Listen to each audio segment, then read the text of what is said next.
দেশের অবকাঠামো ও আঞ্চলিক উন্নয়নে বড় সুখবর। জাতীয় অর্থনৈতিক পরিষদের নির্বাহী কমিটি বা একনেক সভায় অনুমোদন দেওয়া হয়েছে প্রায় ৩,৮৯১ কোটি টাকা ব্যয়ে 10টি গুরুত্বপূর্ণ উন্নয়ন প্রকল্প। আজ মঙ্গলবার সচিবালয়ে অনুষ্ঠিত এই সভায় সভাপতিত্ব করেন প্রধানমন্ত্রী ও একনেক চেয়ারপারসন তারেক রহমান। অনুমোদিত 10টি প্রকল্পের মধ্যে নতুন 5টি, সংশোধিত 3টি এবং মেয়াদ বাড়ানো হয়েছে 2টি প্রকল্পের। এই বিশাল ব্যয়ের মধ্যে ৩,৮১০ কোটি টাকাই আসবে সরকারি তহবিল থেকে, আর বাকিটা দেবে সংশ্লিষ্ট সংস্থা।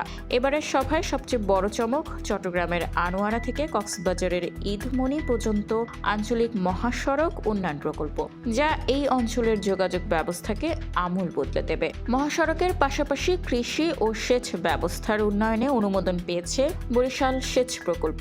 ভূমি সেবাকে মানুষের দোরগোড়ায় নিতে নির্মিত হবে সমন্বিত উপজেলা ভূমি কমপ্লেক্স। ময়মনসিংহের নাগরিক সুবিধা বাড়াতে তৈরি হচ্ছে নতুন নগর ভবন।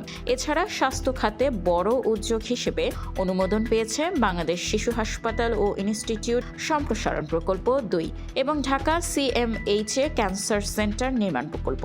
শিক্ষা খাতে দেশের 653টি মাদ্রাসায় বসছে মাল্টিমিডিয়া ক্লাসরুম।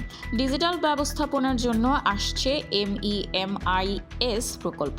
এছাড়া 33টি জেলার সার্কিট হাউসে লিফট স্থাপন এবং দেশের বিদ্যুৎ গ্রিড ও সঞ্চালন লাইনের ক্ষমতা বাড়াতে গুরুত্বপূর্ণ সংশোধিত প্রকল্প পাশ করা হয়েছে। এই প্রকল্পগুলোর বাস্তবায়ন দেশের অর্থনৈতিক ও সামাজিক অগ্রগতিতে এক নতুন মাত্রা যোগ করবে।